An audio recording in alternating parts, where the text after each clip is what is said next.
क्या सच में होते हैं भूत प्रेत? क्या सच में होती है ऊपरी हवा? क्या ये एक मानसिक बीमारी है, या ये है लोगों के दिमाग का केवल एक वहम? और क्या है इन सब चीज़ों के पीछे की साइंस? यदि आप इन सवालों को जानना चाहते हैं तो वीडियो को अंत तक जरूर देखें। साथ साथ चैनल को सब्सक्राइब भी करें, वीडियो को लाइक करें, शेयर करें और हमारे फेसबुक पेज को भी फॉलो जरूर कर लें। भूत प्रेत पर चर्चा आदिकाल से ही चली आ रही है। कुछ लोग कहते हैं कि भूत प्रेत नहीं होते, लेकिन कुछ कहते हैं कि ये होते हैं। तो इन्हीं सवालों के जवाब आज हम इस वीडियो में खोजेंगे और पूरे साइंटिफिक तरीके से आप लोगों को समझाएंगे कि आखिर ये खेल है क्या।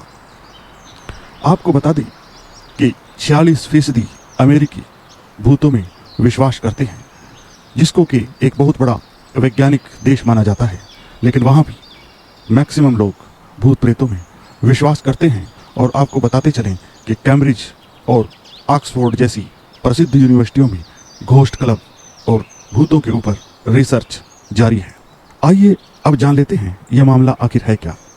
असल में हम जिस दुनिया में रहते हैं वो एक भौतिक जगत है, मेटीरियलिस्टिक वर्ल्ड, अर्थात भौतिक दुनिया। और इस भौतिक दुनिया में अनेक प्रकार की एनर्जी हमारी चारों तरफ घूम रही है। इस एनर्जी को एनर्जी वेव का भी नाम हम दे सकते हैं। एनर्जी वेव्स लगातार बनती रहती हैं, शक्तिशाली होती रहती हैं और कमजोर भी पड़ती जाती हैं। कमजोर मनस वाले व्यक्ति की वेव बेहद ही कमजोर होती है और एक शक्तिशाली ऑरा वाले व्यक्ति की वेव बहुत ही ज़्यादा शक्तिशाली बनती है। इसको एक उदाहरण से हम लोग समझ लेते हैं। आप किसी तालाब में एक छोटी सी कंकर फेंकिए और वहाँ जो वेव बनेगी वो बहुत ही कमज़ोर होगी। उसके स्थान पर यदि आप एक बड़े पत्थर को किसी तालाब में फेंकते हैं तो उसके केंद्र से बहुत ही शक्तिशाली वेव बनने लगती हैं और वो वेव बहुत दूर तक जाती हुई आपको दिखाई देगी। इसी प्रकार से प्यारे मित्रों, यदि कोई शक्तिशाली व्यक्ति आपको वरदान दे तो उसका दिया हुआ वरदान, उसकी साइकिक वेव बहुत ज़्यादा असर डालती है और वो आशीर्वाद कई बार देखा गया है कि कई पीढ़ियों तक जाता है।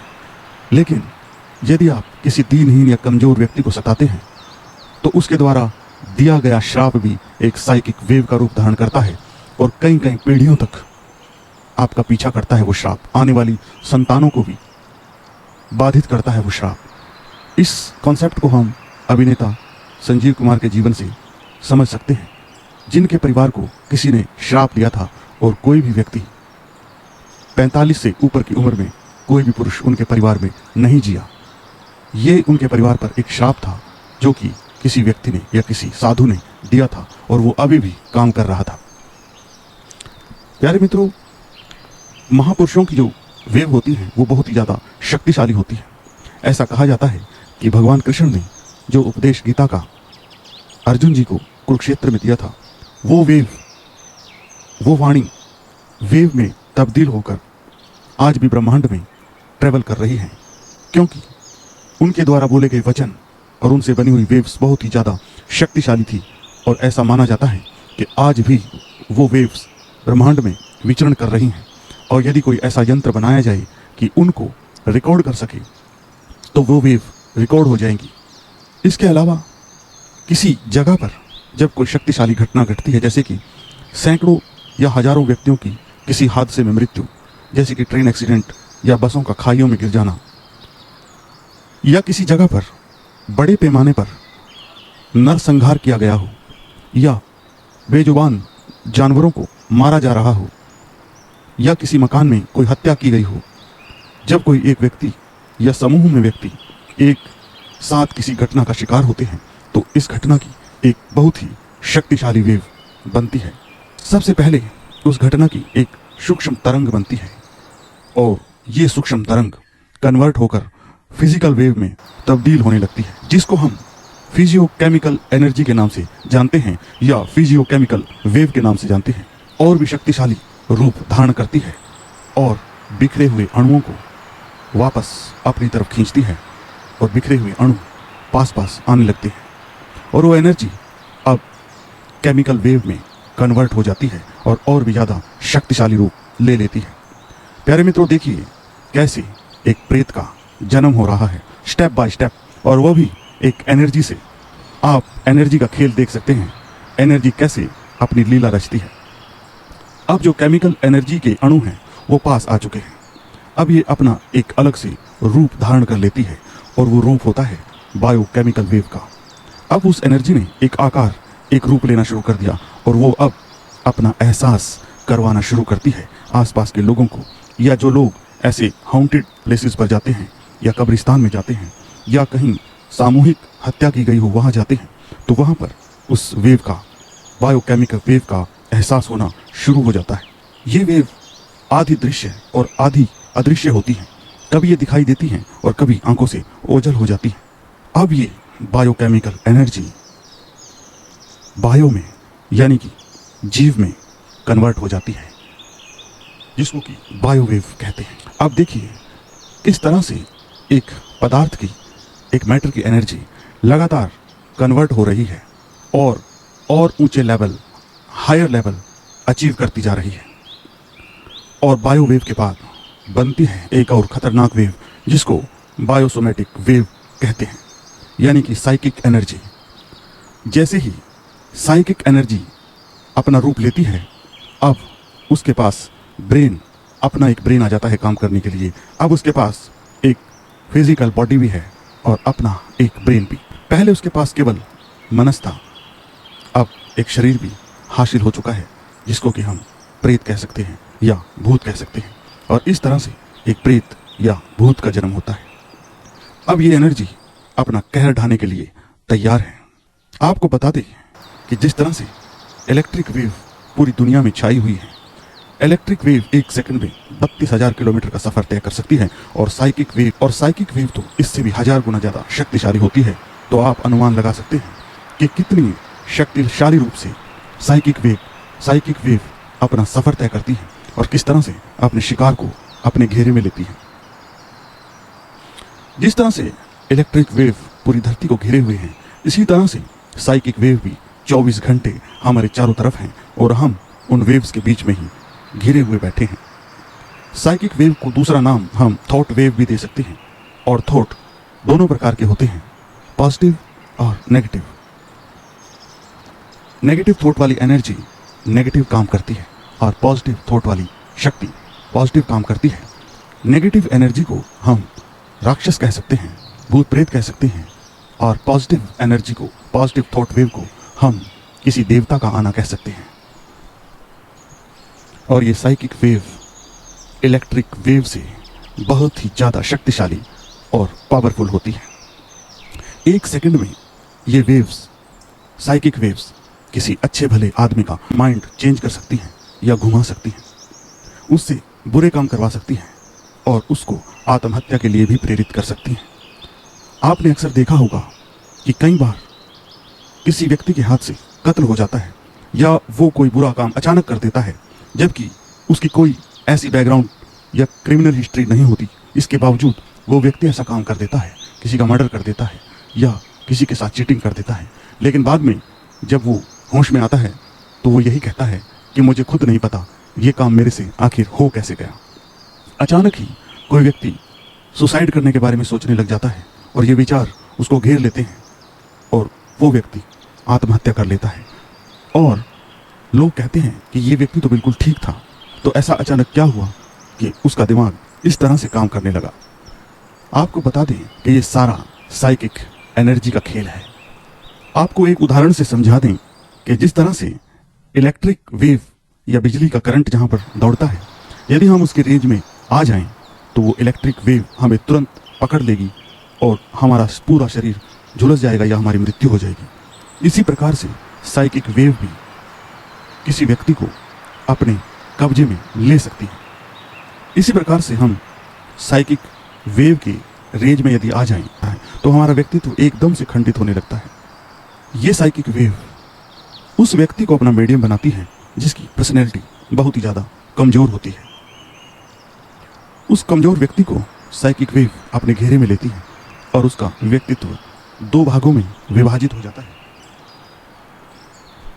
एक उस कमजोर व्यक्ति की खुद की कमजोर पर्सनैलिटी होती है और दूसरी थॉट वेव की, जिसको हम ऊपरी हवा, भूत या प्रेत आना कहते हैं।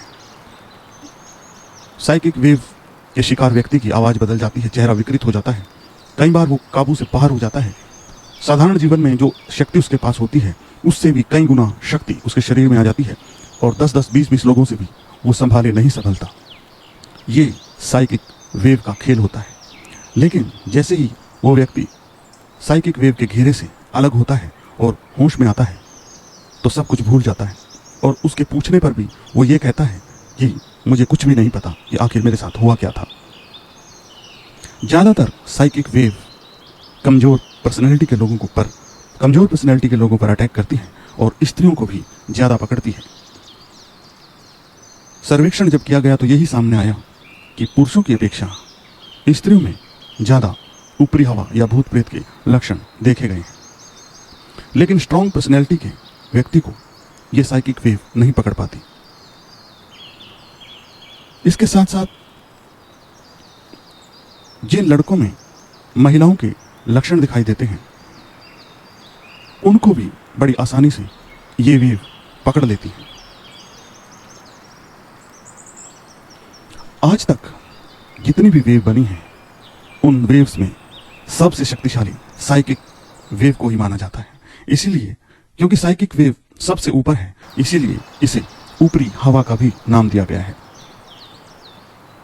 साइकिक वेव को ऊपर से आता हुआ महसूस किया जाता है, इसीलिए इसको ऊपरी हवा कहते हैं और ये कहते हैं कि इसको किसी ऊपरी हवा ने अपने कब्जे में ले लिया है या दबोच लिया है।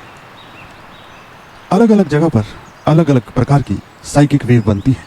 जैसे मंदिर या किसी पवित्र स्थान पर पॉजिटिव साइकिक वेव बनेगी और वहाँ जो भी व्यक्ति जाएगा उसको मानसिक शांति और खुशी का एहसास देखने को मिलेगा। लेकिन यदि हम कब्रिस्तान या मोर्चरी हाउस या जिन हॉस्पिटल्स में लगातार मृत्यु होती है वहाँ पर जाते हैं तो हमें एक नेगेटिव साइकिक एनर्जी का एहसास होगा। कसाई खाना, पशुवधशाला और सामूहिक आत्महत्या या हत्याकांड जहाँ पर हुआ है वहाँ पर इसीलिए कहा जाता है कि यहाँ पर भूतों का डेरा है। लेकिन जब कोई कसाई निरीह पशुओं को मारता है और कोई किसी की हत्या करता है तो वहाँ पर बहुत ज़्यादा एक्टिव साइकिक वेव पैदा होती है और उस प्लेस को हाउंटेड प्लेस कहा जाता है या कि भूतिया जगह भी कहा जाता है। तंत्र से साइकिक वेव को धीमा किया जा सकता है। तंत्र को बहुत बदनाम किया गया है, लेकिन तंत्र एक ऐसी पावरफुल साइंस है जिसका इस्तेमाल बहुत ही कम लोग जानते हैं। अब प्रश्न ये उठता है कि इन साइकिक वेव से आखिर बचा कैसे जाए। इन वेव से बचने का एक तरीका यह है कि यदि किसी व्यक्ति की पर्सनैलिटी बहुत ही ज़्यादा वीक है तो वो शक्तिशाली देवताओं का आवाहन करे, शक्तिशाली देवताओं की पूजा अर्चना करे। जैसे श्री हनुमान जी की उपासना करने से व्यक्ति की खुद की पर्सनैलिटी पावरफुल हो जाती है और इस प्रकार की साइकिक वेव उसके सामने कमज़ोर पड़ जाती है। साथ साथ माता भद्रकाली की उपासना करने से भी मनुष्य की खुद की साइकिक वेव और उसका ऑरा बहुत ज़्यादा मजबूत हो जाता है और अपने ऑरे को इतना स्ट्रॉन्ग किया जाता है कि साइकिक वेव उस ऑरे के सामने कमज़ोर पड़ जाए। इसके साथ साथ घर में पवित्र यज्ञ मंत्र जाप करने से भी साइकिक वेव वहाँ से चली जाती है और ऊपर उठ जाती है। अपनी पर्सनैलिटी को योग, ध्यान, प्राणायाम, मंत्र जाप और यज्ञ आदि करने से हम बहुत ही पावरफुल बना सकते हैं और हमारा ऑरा शक्तिशाली बन जाता है, जिससे साइकिक वेव टकराकर वापस चली जाती है। भगवान श्री हनुमान जी की पूजा अर्चना और माँ भद्रकाली की पूजा अर्चना करके भी इन साइकिक वेव से बचा जा सकता है। प्यारे दर्शकों, ये साइकिक वेव बहुत ही ज़्यादा खतरनाक होती हैं जो मनुष्यों को लगभग पागल बना देती हैं। तो इनसे बचे रहने के उपाय भी हमने आपको बताए हैं और किस तरह से एनर्जी धीरे धीरे डेवलप होकर एक प्रेत का रूप लेती है वो भी आपको बताया गया है। ये जानकारी प्यारे मित्रों आपको कैसी लगी? यदि अच्छी लगी हो तो चैनल को सब्सक्राइब जरूर करें, लाइक करें, शेयर करें, फेसबुक पेज को फॉलो करें। हम आपको फिर मिलते हैं पराविज्ञान से ही संबंधित अन्य जानकारियां लेकर। तब तक आप रखिएगा अपना ख्याल। ओम नमः शिवाय।